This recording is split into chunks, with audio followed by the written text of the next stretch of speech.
Welcome back again to my channel. Grabe, kilig overload na ang EDSI mga kalingap. Pero bago natin simulan yan, huwag niyo pong kakalimutan mag-subscribe.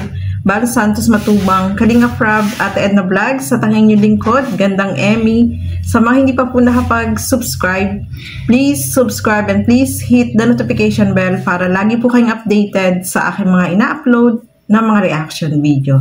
So, eto na mga kalingap. Panoorin natin itong sobrang magpapakilig po sa inyo. Tara, panoorin po natin ang video na ito.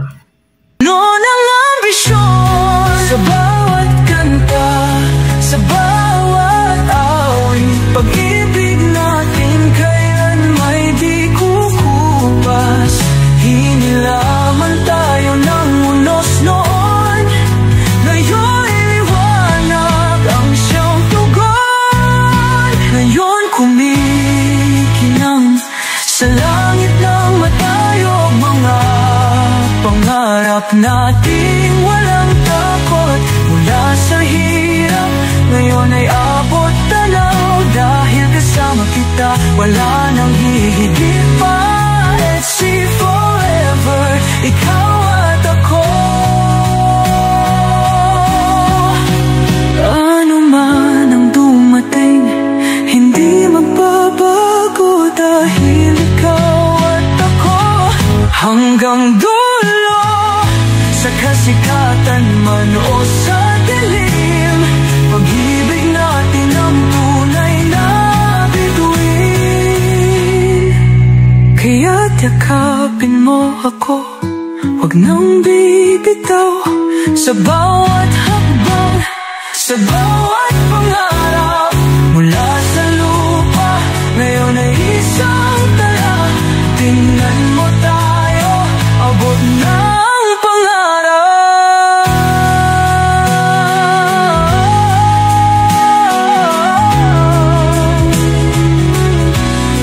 Na ang pangarap.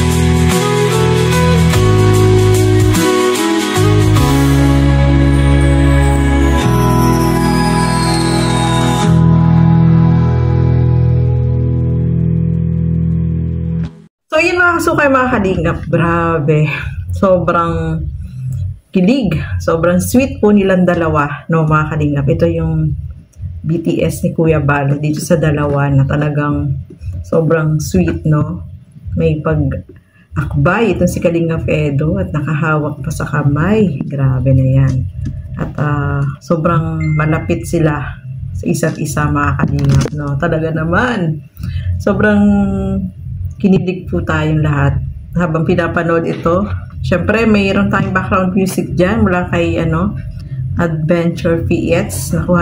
Na ano natin yung song na yan. Ang ganda nung pagka niya dyan, pagka-compose ng kanta yan. Credit po sa kanya, Adventure PX, no. Ang ganda nung song, bagay na bagay ang kinompose niya para sa dalawa, sa EDSI mga kalingap, grabe. At nakita natin kung gaano ka-sweet itong dalawa. Talagang kahit maraming tao, hindi nawala yung sweetness po nilang dalawa dyan sa video na yan mga kalingap, no? Sobrang masaya tayo habang pinapanood ito kasi may moments silang dalawa na ganyan, sobrang sweet. Nag-uusap sila, although hindi natin alam kung ano, hindi natin dinig masyado kung ano yung pinag-uusapan nila dyan mga kalingap, pero sobrang masaya tayo dahil talagang ipinakita nila, no, yung sweetness nilang dalawa. BTS po yan ni Kuya Bal mga kalingap, kaya sobrang masaya tayo habang pinapanood po itong video na ito. Siguro kahit sino naman po makapanood nito, talagang masaya kasi nakikita natin na talagang EDSI is real na mga kalingap.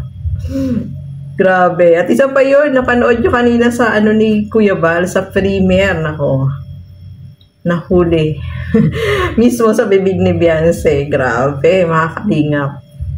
So talagang yung pagpunta nila dyan sa Hong Kong ay sobrang enjoy. Syempre kasama si Beyonce at si Kalingap Edo. Talagang yung banding nila ay talagang marami silang banding together, no, na lagi silang magkasama, magkatabi, magka-holding hands, may pag-akbay, di ba? So, kita nyo naman po yun sa mga videos na papanood natin, mga kalingap, na sobrang yung sweetness nilang talaga, nilang dalawa, ay pinakita nila, no, sa atin lahat na sumusuporta dito sa Tambalang EDC, mga kalingap. Kaya, masaya po tayong lahat, no. Grabe, sobrang ganda.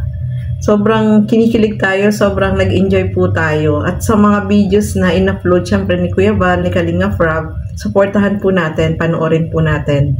Kaya nandoon ng EDC, talagang yung mga kilig moments nila ay talagang pinakita nila yung sweetness nilang dalawa, mga kalingap. Kaya supportahan po natin yung mga upload ni Kalinga Frab at ni Kuya Val. At sa iba pa, no, na mga nandoon sa Hong Kong. At isa pa, ngayong araw, no, mga kalingap, ngayong mamayang gabi, hapon, gabi is, ano na sila, pabalik na sila dito sa Pilipinas, no. Siyempre, mamimiss nila yan, yung mga sweet moments nila dyan sa, Hong Kong. Bihira lang yan, no, mga kalingap, kaya talagang sinulit nila yung kanilang travel dyan sa Hong Kong. Marami silang napuntahan, nabisita mga lugar, at sobrang nag-enjoy po silang lahat, no, mga kalingap. Kitang-kita naman natin yan. Especially si Beyonce. Kahit malayo yung nilalakad, ay talagang nag-enjoy siya. Hindi siya napapagod, mga kalingap. Dahil yung mga lugar na yan is first time niya nakita. At ngayon lang, no, pagbalik ng Pilipinas, mamimiss nila yan, yung lugar na yan, mga kalingap. Kaya sobrang nag-enjoy po silang lahat dyan. Especially itong moments na to na magkasama sila na sobrang sweet nilang dalawa.